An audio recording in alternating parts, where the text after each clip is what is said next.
हर ब्राह्मण आत्मा का अनुभव इतना विशेष होता है कि सबका अनुभव ही हमें इंस्पायर करता है।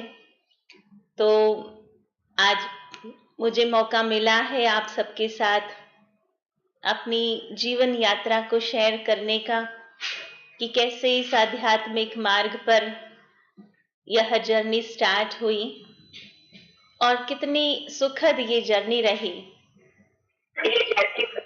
पूरा ही अनुभव बताने जाऊं तो एक सेंटेंस में यही कहना चाहूंगी कि बहुत सुंदर किसी ने कहा कि क्षमा को रोशन जिसने किया और खुद भगवान जिसकी हिफाजत करता है, ऐसी ये क्षमा कैसे जली और कैसे परमात्मा के मार्गदर्शन के माध्यम से आज जीवन भी रोशन हुआ और अनेक आत्माओं को जो संपर्क में आते हैं तो यही लक्ष्य रहता है कि उनका जीवन भी रोशन हो जाए।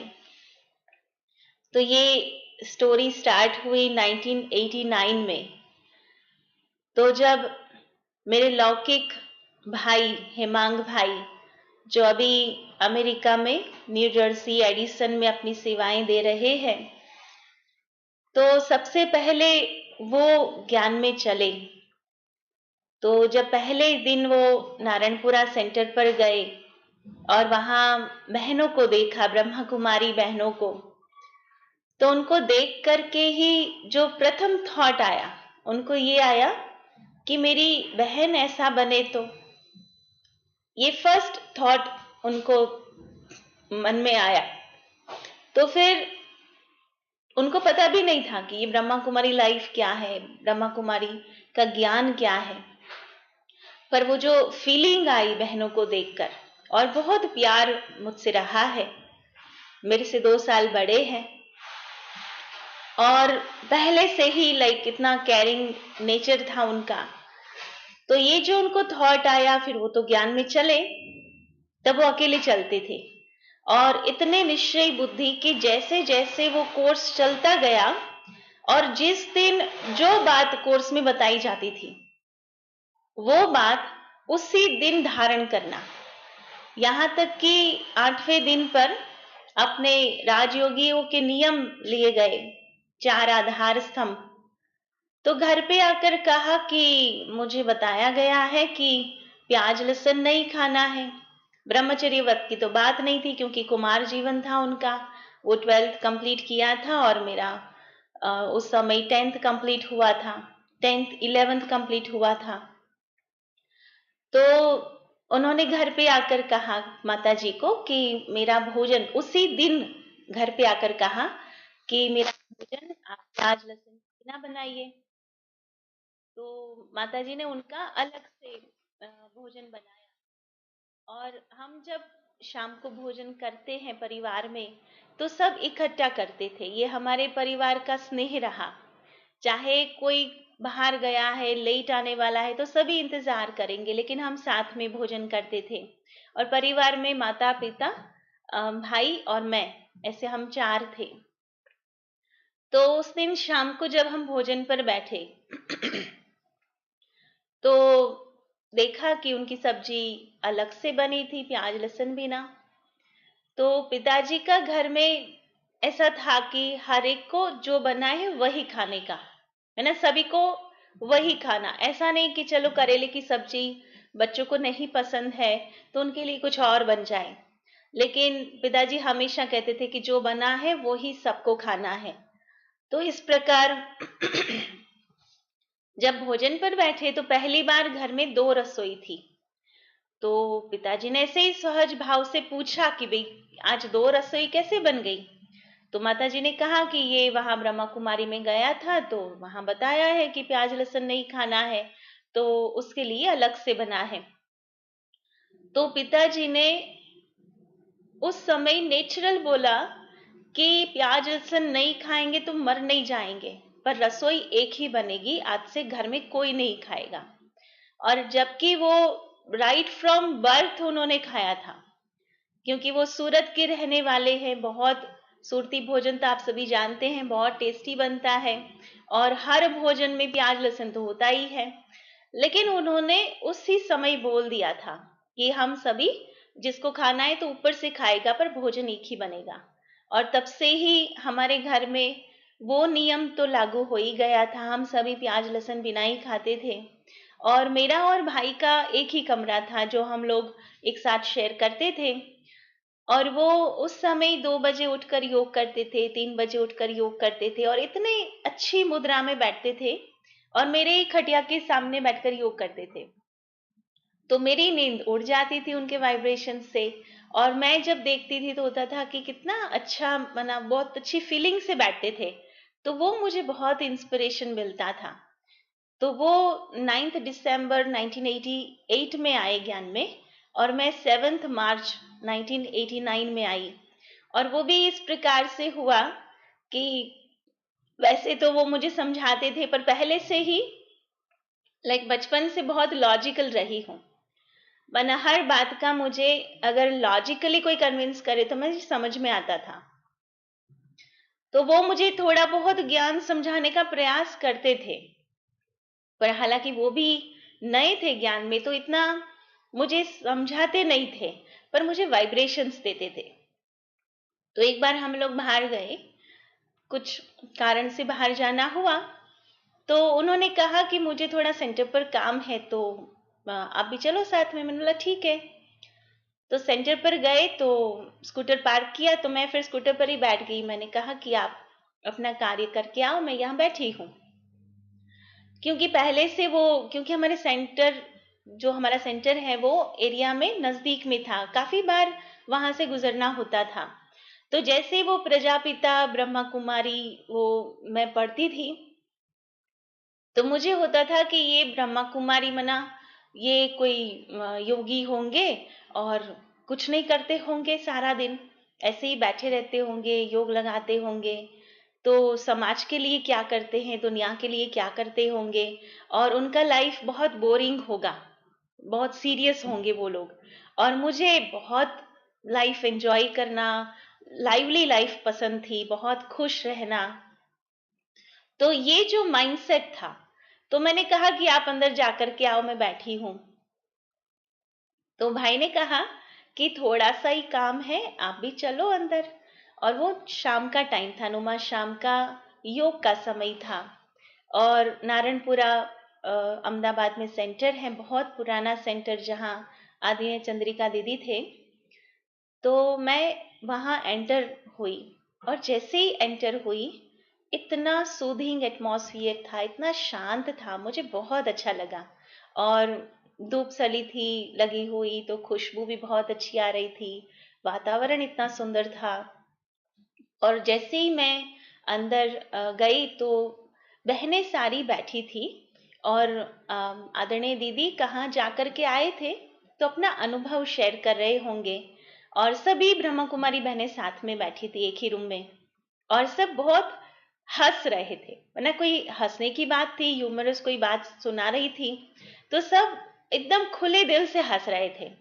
तो बाबा देखो, जो मेरी वो इम्प्रेशन थी ना कि इनका लाइफ बहुत बोरिंग होता है, ये नहीं हंसते हैं, तो पहली बार बाबा ने वही बताया कि ब्रह्मा कुमारी बहनें कितना खुश रहती है, कितना हंसती है, कितना लाइव रहती है। तो मुझे बहुत अच्छा लगा। फिर दीदी ने कहा कि आप कोर्स करेंगी, आप जरूर आना। और पहले से एक जो स्वभाव था, वो था कभी ना नहीं कहना। तो दीदी कह रही थी कि आप कोर्स करेंगी, तो मैंने कहा हाँ दीदी जरूर करूंगी। और उस समय फर्स्ट टाइम भाई ने परिचय दिया दीदी को कि मेरी लौकिक बहन है। तो ये वर्ड मुझे बहुत अलग से लगा, मतलब ये लौकिक बहन क्या होती है, बहन सुना था, लेकिन ये लौकिक बहन क्या होती है। तो फिर दीदी ने समझाया कि कैसे, फिर अलौकिक और लौकिक की बात सुनी। फिर राजयोग कोर्स किया। तो राजयोग कोर्स करते करते मुझे बहुत सारे क्वेश्चंस भक्ति में भी हुआ करते थे। आज आई थिंक मैं बहुत छोटी थी, 3rd स्टैंडर्ड में होंगी, और दादी के वहाँ गई थी। तो वो जो कैलेंडर होता है, जो नहीं बीच में वो जैसे डेट चेंज करना होता है, उसके पेजेस होते हैं। तो ऐसा कैलेंडर था और शंकर जी बैठे थे और वहां नजदीक में शिवलिंग रखा था। तो मुझे देवी देवताओं को ऑब्जर्व करना बहुत अच्छा लगता था। तो मैं ऑब्जर्व कर रही थी, तो उनकी ऊपर गंगा दिखाते हैं। तो मुझे बहुत क्वेश्चन उठता था कि किसी की जटाओं में बालों में एक नारी है और सामने शिवलिंग है, मना उसकी उसका पता नहीं चलता था कि ये क्यों है।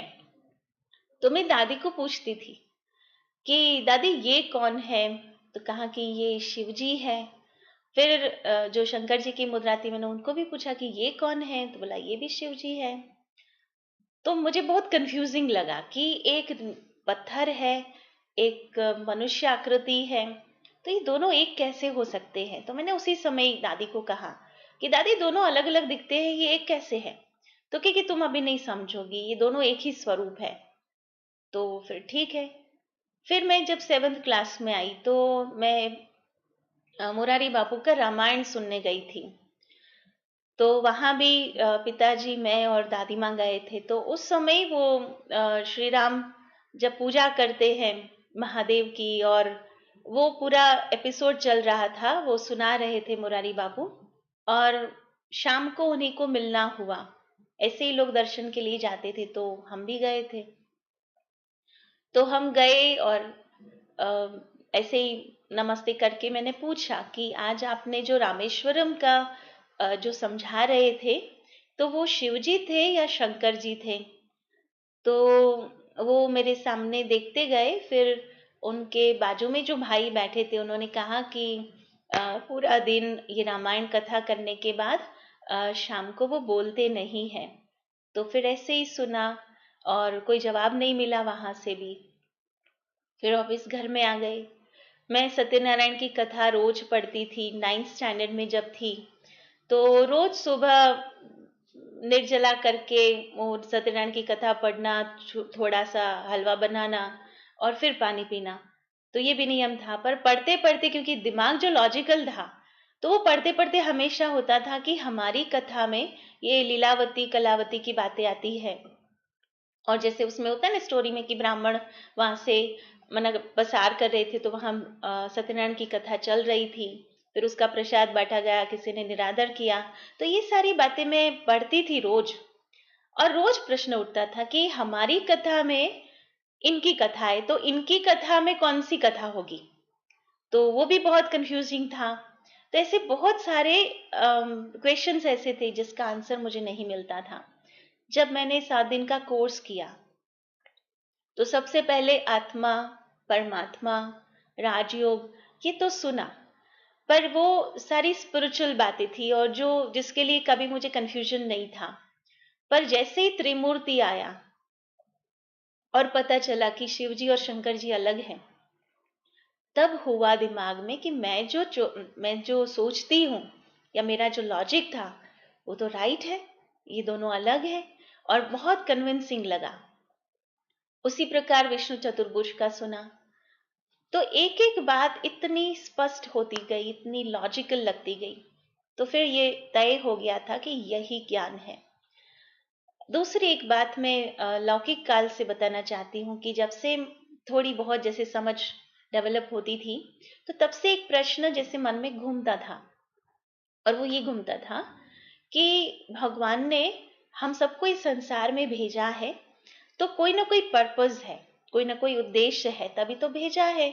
जैसे घर में माता जी बोले कि आप दुकान से दही लेकर आओ कि किराना लेकर के आओ, तो एक पर्पस है ना कि क्यों भेजा हमको। तो उसी प्रकार होता था कि जब माता जी कभी ये नहीं कहती कि हाँ चलो एक चक्कर लगा कर आ जाओ, लेकिन कोई ना कोई कार्य अर्थ भेजती थी। तो ऐसे भगवान ने भी हम सबको संसार में भेजा है, तो कोई ना कोई लक्ष्य जरूर होगा, उद्देश्य जरूर होगा।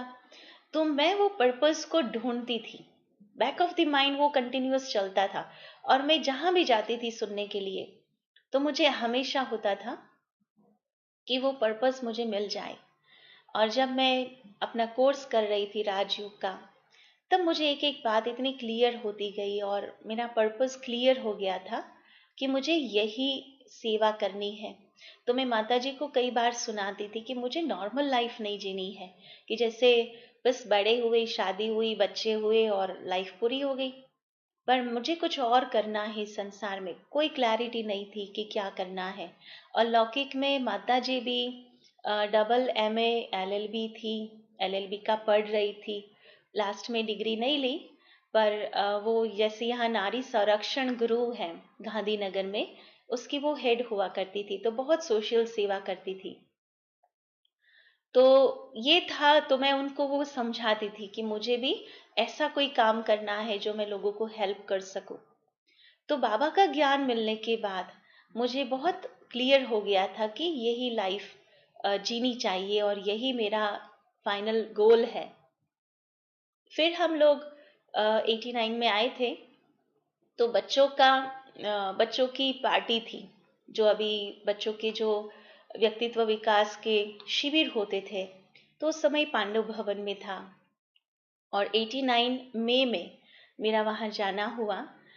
उस समय यहाँ नारायणपुरा में हॉस्टल भी चलती थी कन्याओं की, तो उसमें से भी काफी कन्याएं मेरे साथ थी।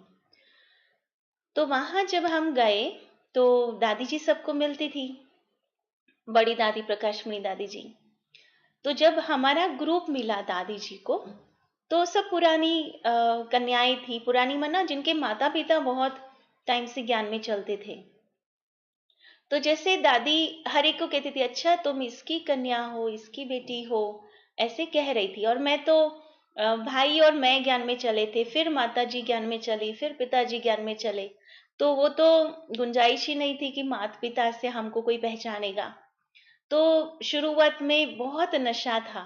तो मैं मन ही मन बाबा को कहा कि मैं ऐसा कार्य करूंगी जो मुझे देखकर लोग परिचय देंगे मेरे माता पिता का, कि अच्छा ये इसके माता पिता है। क्योंकि छोटे थे तो वो बहुत जैसे उत्साह था, उमंग था, जोश भी होता है, तो ये था। फिर जब दादी को मिलना मेरा बारी आई, तो नई कन्या दिखाई दी। तो दादी ने पूछा, अच्छा आपका नाम क्या है? तो मैंने कहा इशिता। तो अजीब से नाम, मना प्रोनाउंस नहीं कर पाए दादी। तो दोबारा पूछा, दोबारा मैंने कहा इशिता। तीसरी बार पूछा, फिर दादी रिपीट नहीं कर पाए, दादी ने छोड़ दिया बोलना, पर कि बहुत अच्छा बहुत अच्छा। फिर टोली दी और बहुत अच्छे से मिले दादी। पर उस समय फर्स्ट टाइम ऐसा हुआ कि मुझे लगा कि मेरा नाम ऐसा कैसे है कि दादी बोल नहीं पा रहे हैं। और मैं तो उसके पहले ही संकल्प किया था कि मेरे नाम से माता पिता को पहचानेंगी दादी। तो अभी तो मेरे ही नाम के मना लाले पड़ रहे, मना वही नहीं याद आ रहा है, तो और तो क्या याद आएगा। तो इस प्रकार से मुझे बहुत बुरा लगा था। बहुत छोटे थे हम, तो बाबा के कमरे में जाकर के मुझे बहुत रोना आया था उस समय कि बाबा मेरा नाम ऐसा कैसे है कि दादी याद नहीं कर पा रहे हैं। तो ऐसे ही मैं जब थोड़ा रो रही थी, तो बाबा के ट्रांसलाइट के सामने देखते देखते तो बहुत अच्छा, जैसे मुझे लगा कि बाबा कुछ कह रहे हैं। तो उसी समय मन में थॉट आया कि मैं तो ईश्वर की सच्ची सीता हूँ। ईशिता नाम है ना, तो ईश्वर की सीता। तो इस प्रकार से एकदम से कनेक्ट हो गया नाम। तो मैं बहुत खुश हो गई। फिर दोबारा जब दादी सौगात के लिए मिली, तो मैं दादी को बताया कि दादी मैं ईश्वर की सीता हूँ, मैं वो त्रेता वाली सीता नहीं जो पूरी लाइफ रोती रही, पर मैं तो भगवान की सीता हूँ। ऐसे बहुत नशा चढ़ गया। और फिर दादी ने भी बहुत अच्छे से वो नाम भी बोला। और इस प्रकार से फिर यही नाम मेरे लिए पुरुषार्थ का हो, मर्यादा का हो, सब कुछ याद दिलाता है। तो बहुत अच्छा पुरुषार्थ इसी से चलता है। तो इस प्रकार से ज्ञान मार्ग में आगे चलना हुआ। फिर फर्स्ट टाइम मुझे बाबा मिलन में 1989 की सीजन थी, और बाबा का अवतरण फर्स्ट टाइम जो मैंने इस जीवन में आने के बाद देखा, तो 4 दिसंबर मुझे याद है वो दिन जब हम बाबा से मिलने गए थे। और सारे रास्ते में, क्योंकि हॉस्टल की कन्याएं भी थी, टीचर्स भी काफी थे जो हॉस्टल से निकले हुए थे, तो सारे रास्ते में लोग वो शेयरिंग करते थे मेरे साथ कि हम बाबा को पहले मिलते थे तो बाबा पर्सनल मिलते थे, वरदान देते थे, टोली देते थे। और जबकि 1989 सीजन ही ऐसा था कि बाबा किसी को स्टेज पर नहीं मिलते थे, क्योंकि दादी गुलजार जी को जो 88 में ऑपरेशन हुआ, उसके बाद 89 में 88 में नहीं आए थे, एक सीजन मिस हुई थी। और 89 में जब मिलना हुआ तो स्टेज पर किसी को नहीं जाना था, क्योंकि दादी को इन्फेक्शन नहीं लग जाए। तो बहुत खुशी से वो लोग सुनाते थे अपना एक्सपीरियंस, और मुझे उस समय बहुत दुख होता था कि कल्प में एक ही बार मिलना भगवान से, और वो भी ऐसे मौके पर कि जब वो मिलने नहीं है, मना मिलना नहीं होना है पर्सनल। तो मुझे बहुत दुख होता था कि मैं 1 साल पहले क्यों नहीं आई कि मैं बाबा को स्टेज पर मिल सकूं। तो ये एक बहुत ही अंदर वो दुख की फीलिंग थी, पर उमंग भी इतना था कि बाबा को मिल रहे हैं। तो उस समय मैंने ये तय कर ही लिया था, जैसे छोटे वो बच्चों की पार्टी में आई थी, तो उसी समय जब बाबा की झोपड़ी में मैं गई थी लास्ट, बस में बैठना ही था, सभी बाबा को मिलने जा रहे थे तो मैं भी गई थी। तो उस समय जैसे ही मैं बाबा के सामने बैठी थी, तो मुझे बाबा से वो शब्द सुनाई दे रहे थे कि मुझे क्या बनना है। तभी मुझे भी नहीं पता था कि ब्रह्मा कुमारी लाइफ क्या है, मधुबन क्या है, पर बहुत अच्छा लगा था। और उसी समय बाबा के सामने मैंने संकल्प किया था कि मैं आदर्श ब्रह्मा कुमारी बनूंगी। अभी पता भी नहीं था, वापिस आए तो सब एक्सपीरियंस पूछते हैं, कोई भी पहले मधुबन जाता था तो हर एक से अनुभव शेयर होता था। तो मैं हमेशा सबको कहती थी कि मैं आदर्श ब्रह्मा कुमारी बनूंगी, और पता भी नहीं था कि ब्रह्मा कुमारी लाइफ क्या है। और उसी के बाद दिसंबर में तुरंत बाबा मिलन में जाना हुआ, तो मैंने पूरा ब्रह्मा कुमारी ड्रेस सिला दिया था उस समय। और फर्स्ट टाइम जब मैं बाबा को मिली थी तो ब्रह्मा कुमारी ड्रेस में ही मिली थी। मैंने कभी कुमारी कन्या का ड्रेस नहीं पहना, तो ब्रह्मा कुमारी ड्रेस में जब बाबा के सामने बैठी थी वो हॉस्टल की कन्याओं के साथ, तो बाबा की बहुत अच्छी मुरली चली थी, सदा प्रसन्न कैसे रहे। और मुरली के पश्चात बाबा अलग अलग ग्रुप्स को मिलते थे, तो उसमें बाबा ने कुमारी माना बताया गया कि हॉस्टल की कुमारियां बैठी हैं। तो बाबा ने उस समय कहा कि कुमारियों को बाबा अच्छा लगता है, मधुबन अच्छा लगता है, परंतु कुमारियां समर्पण होने में सोचती है। ये बाबा की मुरली चल रही थी, और ऐसे मैं बिल्कुल बाबा के सामने फ्रंट में बैठी थी, और ऐसे बोलते बोलते बाबा की दृष्टि ऐसे साइड में गई, और उसी समय दिल से वो संकल्प आया, और मैंने बाबा को उसी समय कहा, बहुत दिल से जैसे जिगरी निकला था कि बाबा मैं समर्पण होंगी। तो बाबा जैसे बाबा की दृष्टि यहाँ थी, तो जैसे सीधा बाबा की दृष्टि मेरे पर आई कुछ सेकंड्स के लिए। और क्योंकि पांडव भवन में जो मिले हैं बाबा को उनको पता होगा कि जब ओम शांति भवन में जब हम बैठते थे तो बाबा की नजरें भी एकदम स्पष्ट दिखाई देती थी। तो बाबा ने कुछ सेकंड्स के लिए मेरे पर दृष्टि डाली, और बाबा के महावाक्य बाबा ने उच्चारे कि जो सामने से ऑफर करता है वो निर्विघ्न चलता है। तो ये मेरा पहला वरदान जो बाबा से मैंने प्राप्त किया, क्योंकि वो भले पर्सनल मिलना नहीं हुआ था स्टेज पर ये जैसे मुझे फील हुआ कि बाबा ने मुझे वरदान दिया। और बिल्कुल ऐसा ही पूरा लाइफ चला कि बातें आई गई, लेकिन कभी भी ऐसा विघ्न नहीं लगा। हमेशा विघ्न क्रॉस हो जाने के बाद पता चलता था कि अच्छा ये भी कोई पेपर था। पर इतना अच्छा बाबा ने अपने पलकों में रखा और जैसे फूलों से सजाया, बहुत अच्छा जीवन रहा।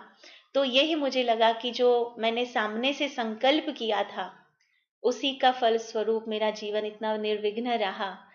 फिर ऐसे करते फिर पढ़ाई तो चली रही थी। तो उसकी एक बात सुनाऊं कि दीदी सिकंदराबाद जाकर के आई थी, चंद्रिका दीदी, और पढ़ाई में बहुत ही तेज थी और बहुत ही लगन वाली थी। तो उसी प्रकार ये आध्यात्मिक पढ़ाई भी ऐसे ही मैं पढ़ रही थी। हमेशा क्लास में फर्स्ट सीट पर ही बैठना, ये मेरा लक्ष्य होता था। तो मैं फर्स्ट ही बैठी थी, और दीदी आकर के अपना सिकंदराबाद का अनुभव सुना रही थी। तो दीदी सुनाते सुनाते ये सुना रहे थे कि वहाँ बहुत एक्सपेंसिव बाबा के सेंटर्स हैं, वो भी सारे रेंट पर है, क्योंकि वहाँ ब्रह्मा कुमारी बहनें नहीं है, इतने जिज्ञासु है, इतना उनको वो चात्रक जैसे है स्टूडेंट्स, लेकिन वहाँ टीचर्स नहीं होने के कारण वहाँ माँ और बेटी ऐसे सेंटर्स चलते हैं। तो कुलदीप बहन और प्रीतम बहन उनकी माताजी सेंटर पर थी। ऐसे बहुत सारे उन्होंने 6-7 सेंटर बोले, पर हर सेंटर पर जैसे माँ और बेटी ऐसे सेंटर संभाल रहे थे। तो फर्स्ट बैठे बैठे ये सुनते सुनते मेरी आंखों में अश्रुधार बह रही थी और मुझे बार बार यही हो रहा था कि भगवान की सेवा और बहनों के बिना जैसे अधूरी है, हो नहीं पा रही है। तो मुझे अपने जीवन पर बहुत जैसे धिक्कार आ रहा था कि संगम युग में बहन का चोला मिला है और भगवान की सेवा में नहीं कर पा रही हूँ। तो क्लास के तुरंत बाद मैं सीधा ही दीदी के कमरे में चली गई और रोते रोते दीदी को कहने लगी कि मुझे बस ब्रह्मा कुमारी बनना है, मुझे आज ही बना दो, मुझे भगवान की सेवा करनी है।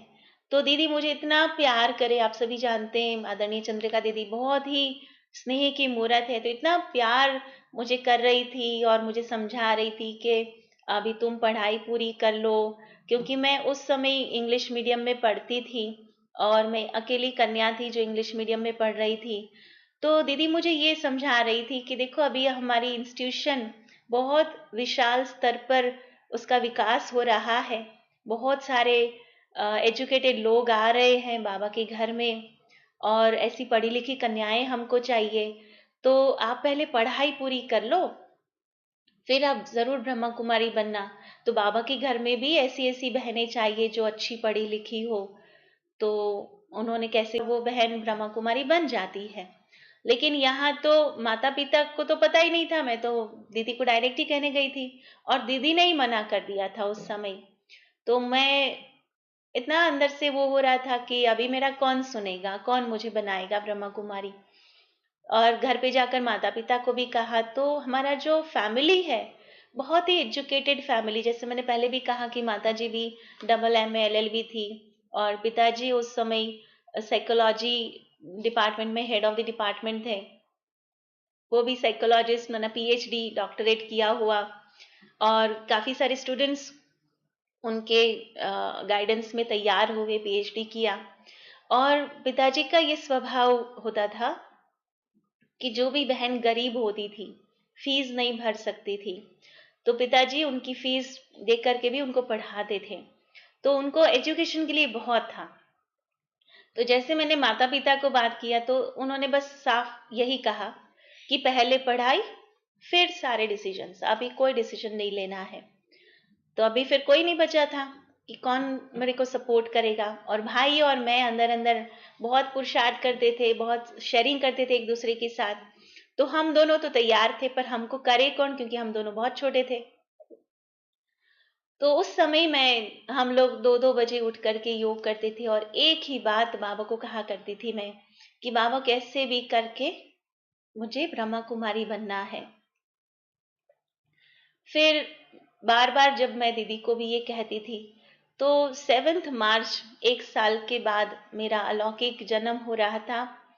तो मैंने दीदी को, आप सभी शायद जानते होंगे, आदरणीय चंद्रिका दीदी संदेशी थी।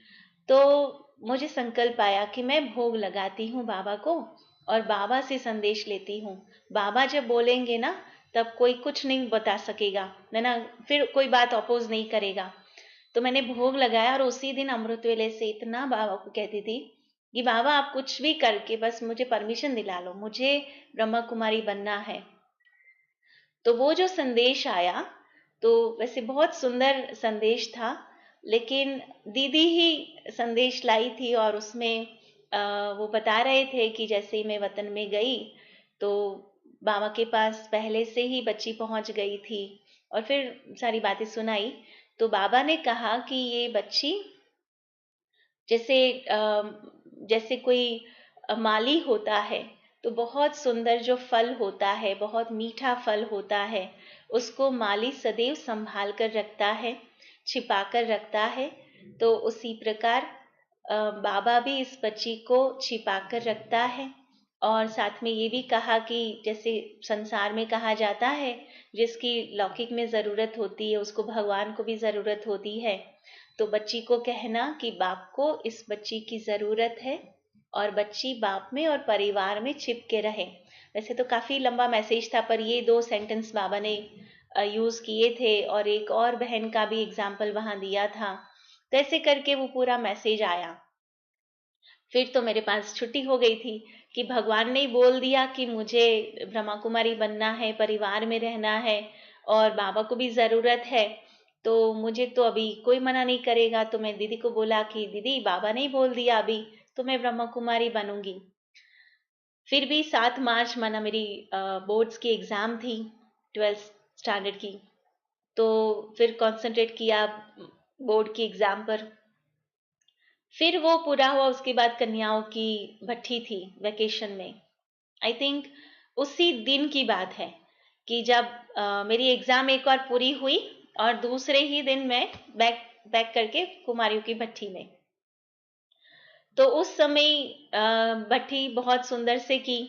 फिर मैंने वही रट लगा के रखी कि मुझे तो ब्रह्मा कुमारी बनना है। और मेरे साथ दूसरी भी 2 कन्याएं थी जिनका 12th कंप्लीट होता था। तो दीदी ने उस समय, सभी एजुकेशनलिस्ट थे बाबा के बच्चे, वरना कोई प्रोफेसर थे, कोई प्रिंसिपल थे, कोई टीचर थे, जो भी बड़े अनन्य भाई बहने थे वहां नारायणपुरा के, वो सारों की सभा बिठाई और हम 3 कन्याओं को बिठाया गया। और दीदी सबको कहने लगे कि ये तीनों को ब्रह्मा कुमारी बनना है। तो आप सबके विचार क्या है? बहुत पुराने अनुभवी भाई सब थे और सभी एजुकेशन फील्ड में थे। तो सब ने यही कहा कि पढ़ाई तो करनी ही है। तो फिर सबके ओपिनियन लेने के बाद मेरे माता पिता भी उसी में बैठे थे, पर वो तो नए थे ज्ञान में जैसे, तो ऐसे ही शांति से बैठे थे और सबका यही ओपिनियन था। तो पिताजी ने भी यही कहा कि हाँ, एक बार डिग्री तो होनी ही चाहिए और पढ़ाई पूरी करनी चाहिए, फिर उनका जो भी संकल्प हो वो हम पूरा करेंगे। तो फिर दीदी ने कह दिया कि ठीक है, सभी ने कहा है पढ़ाई पूरी करनी है, तो आप तीनों ही पढ़ाई पूरी करेंगे और फिर ब्रह्मा कुमारी बनेंगे। तो मैंने दीदी को कहा कि दीदी हमेशा सुनवाई तो दोनों तरफ से होती है, तो इन सब ने तो सुना दिया, हमारा संकल्प कौन सुनेगा? तो दीदी ने कहा कि अच्छा, तो अच्छा आप सुनाओ, आपको क्या बताना है? तो फिर मैंने कहा दीदी को कि दीदी मुझे ब्रह्मा कुमारी बनना है, तो क्यों ना मैं बाबा का ज्ञान ही पढूं, मैं 3 साल कॉलेज में जाऊं, मुझे कोई हर्जा नहीं है कॉलेज में जाने का।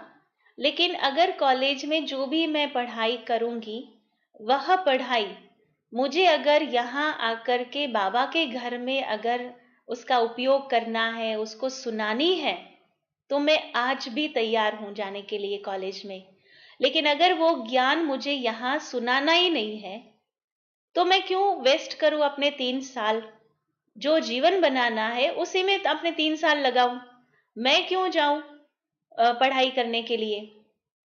तो दीदी को एकदम से बात जच गई और सभी चुप थे उस समय की बात तो राइट है। मैंने बोला आप सभी बोलो कि मुझे वो ज्ञान यहाँ देना है, अगर आप सबकी हाँ है तो मैं आज पढ़ाई करने जाऊंगी, लेकिन अगर वो ज्ञान मुझे यहाँ नहीं देना है तो मैं क्यों अपना टाइम वेस्ट करूं?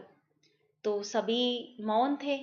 तो फिर दीदी ने कहा कि अच्छा, आपकी बहुत इच्छा है तो मैं यहाँ टीचर्स ट्रेनिंग कराऊंगी ब्रह्मा कुमारीज का। उस समय यज्ञ में जो अभी 1 मास के लिए शांतिवन में या पांडव भवन में होती थी पहले ट्रेनिंग, तो ऐसा संस्था से कोई ब्रह्मा कुमारीज की ट्रेनिंग नहीं होती थी। पर दीदी ने सबसे पहले ये ट्रेनिंग हमको महादेव नगर में कराई, नारायणपुरा में। और मेरे साथ फिर दीदी ने अनाउंस किया कि जो भी बहनों को ब्रह्मा कुमारी बनना है वो इस ट्रेनिंग में ज्वाइन हो जाए। तो हम 9 कन्याएं थी जिसको 1 साल तक हमको ट्रेनिंग दी गई।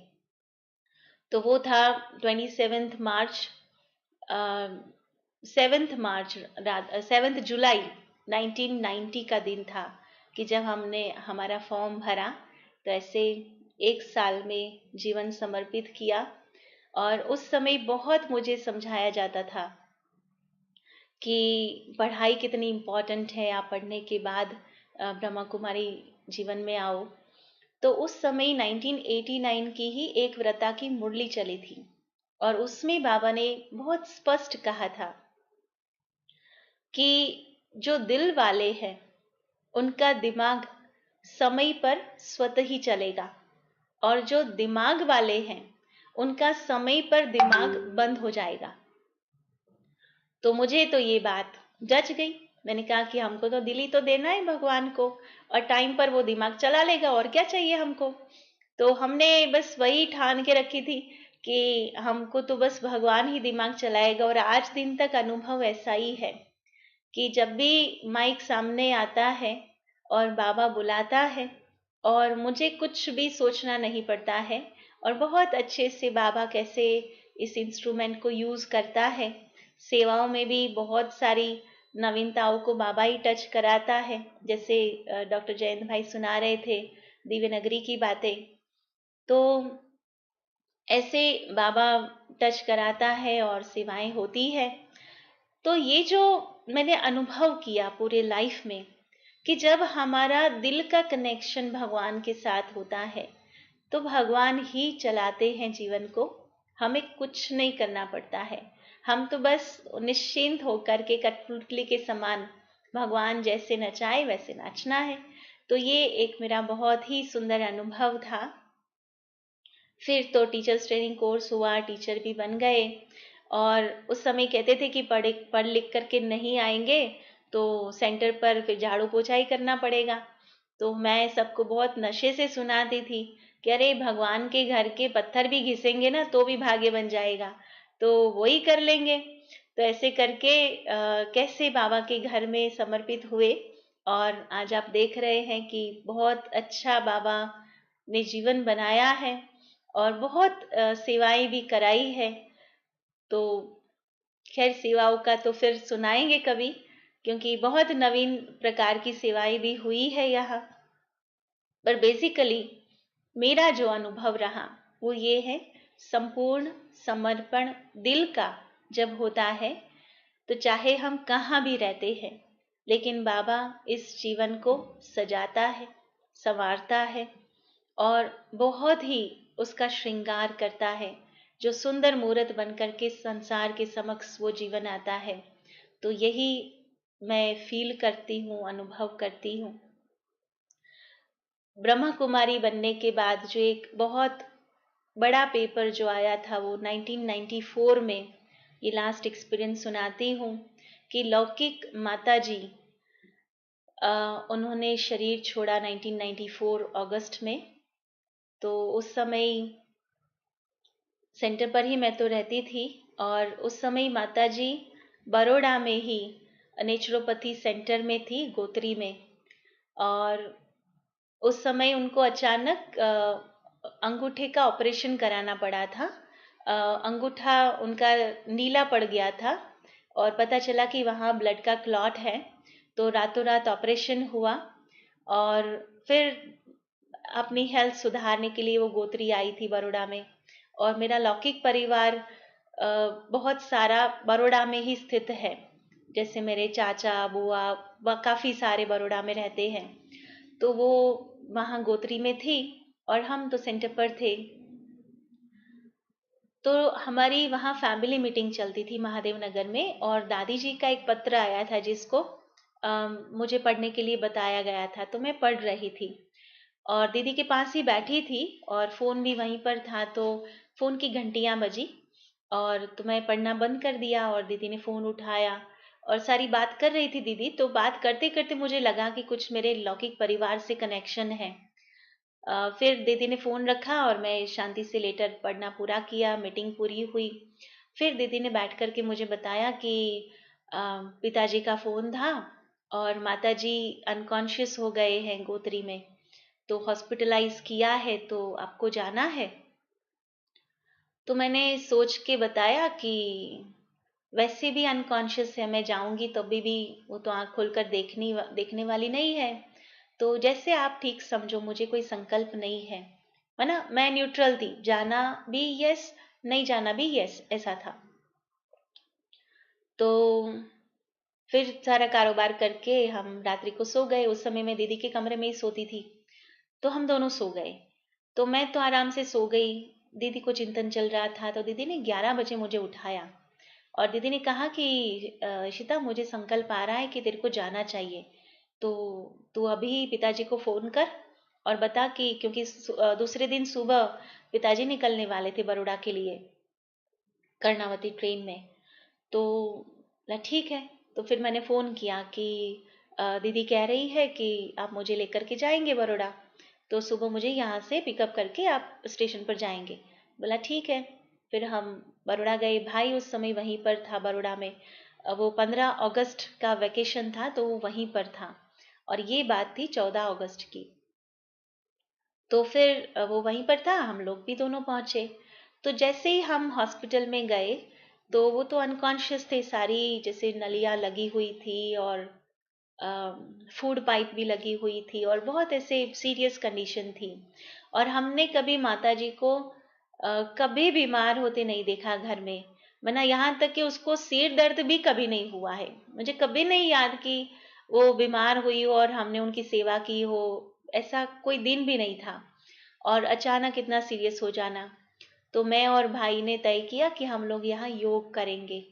तो हम लोग वहीं पर खटिया के सामने नीचे बैठ करके दोनों बारी बारी योग करते थे, वहीं पर बैठे रहते थे। तो फिर दूसरा दिन हुआ। तो दूसरा दिन मैं रात्रि को अपने चाचा के वहां जाती थी और रात्रि को भाई और पिताजी वहां रहते थे।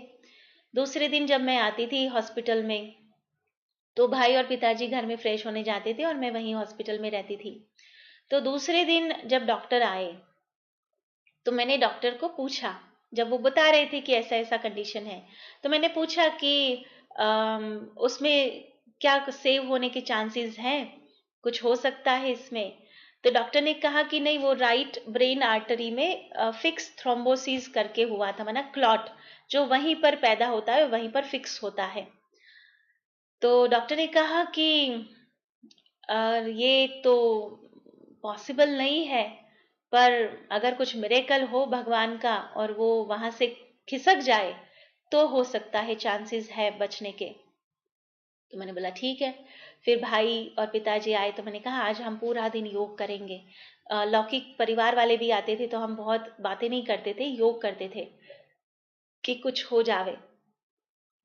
दूसरे दिन वापस वही टाइम था, मॉर्निंग डॉक्टर का आना, और भाई और पिताजी नहीं थे, मैं ही थी। फिर मैंने डॉक्टर को पूछा कि आज कोई चांसेस, कोई रिकवरी के चांसेस?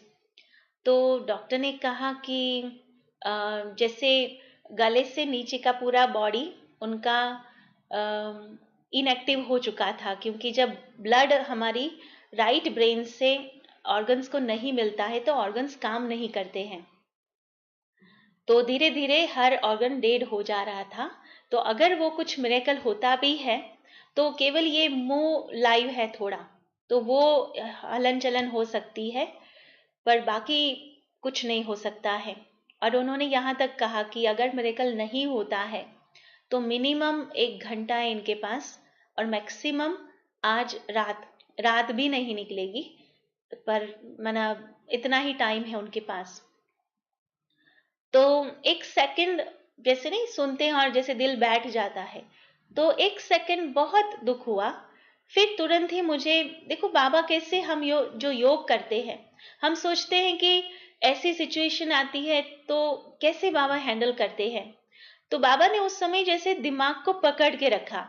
तो बाबा ने उस समय एक ऐसा सीन लाए, क्योंकि महादेव नगर में जितने भी मृत्यु प्रवचन के प्रोग्राम्स आते थे, तो दीदी मुझे ही भेजती थी हर जगह पर, और मैं जाकर के बहुत अच्छा भाषण करती थी कि मौत तो बस ड्रेस और एड्रेस बदलने का प्रसंग है, मृत्यु और कुछ नहीं है, और आत्मा तो अजर अमर अविनाशी है। तो ऐसी बहुत अच्छी ज्ञान की बातें मैं सुनाती थी। मुझे उस समय बाबा ने वो सीन सामने बताया कि कैसे मैं दूसरों को ये ज्ञान सुनाती हूँ। तो उसी समय मुझे हुआ कि ये अभी मेरा पेपर है, मैं जब लोगों को सुनाती हूँ, किसी के यंग बेटे की मौत हो जाती है और मैं इतने आराम से सुनाती हूँ कि ये तो बस ड्रेस और एड्रेस बदलने का प्रसंग है, आत्मा तो अजर अमर अविनाशी है, कितना सिंपल होता था बोलना। तो मैंने उसी समय तय किया कि ये मेरा एग्जाम पेपर है। अगर इस बार मैं रोएंगी या टूट जाऊंगी तो आज के बाद कभी भी मृत्यु प्रवचन में नहीं ले पाऊंगी, क्योंकि लोगों को ज्ञान सुनाना बहुत इजी होता है, पर जब हम उस पेपर में फेल होते हैं तब हम कभी नहीं सुना पाते हैं वो बात। तो मुझे वो बहुत मन में वो हो गया था कि ये एग्जाम पेपर मुझे पास करना है। तो इस बात ने मेरी बुद्धि को पकड़ लिया। दूसरा क्या हुआ था कि जब मैं बड़ौदा आई, जैसे माताजी का ये हुआ, उसके पहले एक डॉक्टर को मैं कोर्स करा रही थी, युगल थे, तो उनको मैं कोर्स करा रही थी और फिर पर्सनल मुरली सुनाती थी, क्योंकि आप सभी जानते हैं कि उनको फिर डायरेक्ट ही 7 दिन के कोर्स के बाद मुरली में बिठाओ तो उनको समझ में नहीं आता। तो मैं उनका पर्सनल ले रही थी मुरली क्लास, और उसी दिन मुरली में आया कि नष्टो मोहा कैसे बनना है। तो मैं उनको समझा रही थी बहुत अच्छे से। तो वो डॉक्टर कहे कि मैंने बहुत सारे लोगों को देखा है, बहुत ज्ञानी विद्वान लोगों को, यहाँ तक कि उन्होंने खास ये बताया था, जैसे मुरारी बापू की बेटी की शादी उस समय हुई थी, तो उन्होंने कहा कि उनको भी मैंने रोते हुए देखा है, जो इतना अच्छा ज्ञान सुनाते हैं, जो फिलॉसफी सुनाते हैं संसार में, उनको भी रोते हुए देखा है। तो ये पॉसिबल नहीं है कि मोह नष्ट हो जावे। तो काफी जैसे आर्ग्यूमेंट हमारी चल रही थी, मैं बाबा का ज्ञान सुनाती थी, वो आर्ग्यूमेंट करते थे। फिर लास्ट में मैंने पता नहीं क्यों ऐसा बोला, पर मैंने ऐसा बोल दिया कि समय आने पर मैं आपको बताऊंगी कि कैसे बाबा का ज्ञान नष्टो मोहा बनाता है। तो ऐसे ही बोल दिया था, और मुझे क्या पता था कि थोड़े दिन के बाद ही मुझे ये पेपर देना था। तो ये जैसे मेरा मंथन चल रहा था कि मैं कैसे करके इस पेपर को पास करूं। फिर भाई आए, तो मैंने भाई को बताया कि डॉक्टर ने ऐसा कहा है। तो भाई का सबसे पहला संकल्प, उसने सबसे पहले मुझे ये सेंटेंस बोला कि आप चिंता नहीं करना, मैं पिताजी और मेरा लाइफ में संभाल लूंगा, लेकिन आप अपना जीवन बनाए रखना। क्योंकि उसने भी तय किया था कि मैं कुमार रहूंगा। अभी माताजी नहीं है तो नेचुरल है मुझे ब्रह्मा कुमारी लाइफ छोड़ करके घर पे जाना पड़े, भले लाइफ वही रहे, बाबा का ही बनकर रहना है, लेकिन घर भी तो संभालना पड़ेगा ऐसा। तो उसने ये फर्स्ट थॉट देकर मेरे को निश्चिंत कर दिया कि मैं संभाल लूंगा, लेकिन आप अपना लाइफ डिस्टर्ब नहीं करना, आप सेंटर पर ही रहना। और फिर हम बहुत योग किया। उसी दिन रात्रि 9 बजे माताजी ने शरीर छोड़ा। जब शरीर छोड़ा तो हम दोनों भाई बहन उनके सामने ही थे, और बहुत प्यार से बाबा को याद करके उनको दृष्टि दे रहे थे कि बस आत्मा इस शरीर से मुक्त हो जाए। क्योंकि मुझे ये था कि अगर वो जिएंगे भी तो जीना जीना नहीं होगा, और जिसने कभी भी सेवा नहीं ली है किसी से भी, तो वो कैसे सेवा ले सकेंगी, तो उसको बहुत उसका मन भारी हो जाएगा। तो यही योग करते थे कि बस बाबा इनको मुक्त कर देवे, और बहुत अच्छे से उन्होंने देह भी त्याग किया। फिर जब डॉक्टर के, क्योंकि उसी समय में वहां बैठी थी और भाई और पिताजी सभी कारोबार में थे, तो उस समय एक नर्स आए और उन्होंने कहा कि डॉक्टर साहब आपको बुला रहे हैं। तो मैं डॉक्टर्स की कैबिन में गई, ब्रह्मा कुमारी ड्रेस था। तो डॉक्टर ने देखते ही मुझे कहा कि आप ब्रह्मा कुमारी बहने ऐसी भी सेवा करते हो क्या, कि जिसका कोई नहीं होता हॉस्पिटल में तो उनकी जाकर के सारवार करना। नहीं तो नहीं डॉक्टर, ऐसी कोई सेवा हम नहीं करते हैं, पर ये मेरी माताजी थी इसलिए मैं आई हूँ यहाँ। तो सारी डॉक्टर पैनल बैठे थे और शॉक थे, कहा कि ऐसा कैसे हो सकता है, और मैं बहुत छोटी थी। तो फिर उसी समय मैंने पूरा समझाया कि कैसे यहाँ आत्मा परमात्मा का ज्ञान सुनाया जाता है, थोड़ा बहुत जिस्ट ज्ञान का 5-7 मिनट सुनाया। फिर उन्होंने कहा कि आपको ये पेपर पर साइन करनी है कि हमको हमारे माताजी की डेड बॉडी मिल गई। तो वो सब पूरा किया। उसने भी उस समय यही कहा कि मैंने कितने लोगों को मरते हुए देखा है, उनके परिवार वालों को देखा है, पर ऐसी अवस्था हमने किसी की नहीं देखी। और फिर जब हम एम्बुलेंस में फर्स्ट टाइम लाइफ में एम्बुलेंस में चढ़ना माताजी की डेड बॉडी के साथ, पर उस समय अंदर जो एक फीलिंग थी वो ये थी कि जैसे बाबा के सामने जब मैं जाऊंगी तो मेरी नजर झुकी हुई नहीं होगी, वरना ये था कि ये पेपर में पास होकर के जा रही हूँ, और बस ड्रामा और बाबा के अलावा कुछ नहीं था दिमाग में। और दीदी ने यही सुनाया जब यहाँ नारायणपुरा के क्लास में, कि दोनों बच्चों को जब हमने देखा ऐसी सीरियस कंडीशन में माताजी थी, लेकिन बाबा और ड्रामा के अलावा कुछ भी नहीं दिखाई देता था उनकी आंखों में। तो वो बात वो डॉक्टर ने सुनी, जो जिसको मैं सुना रही थी ये ज्ञान, और वो फिर आजीवन बना, बहुत अच्छे बाबा के पक्के बच्चे बन गए और जीवन अंत तक वो ज्ञान में चले। तो कैसे बाबा अपनी अवस्था से, स्थिति से सेवा कराता है। और मैं तो यही कहती हूँ कि हम कितना भी योग लगाते हैं, पर समय पर बाबा हमसे योग लगाता है। ये अनुभव है कि जब परीक्षाएं आती है, तो कहते हैं ना कि भगवान उस समय हमारे साथ नहीं चलता है, लेकिन हमको उठा कर चलता है। तो इतना सहज वो सिचुएशन हो जाती है। तो ऐसी बहुत सारी सिचुएशंस आई, पर बाबा की याद ने और बाबा के साथ ने हर सिचुएशन को बहुत अच्छे से पार कराया। तो आज तो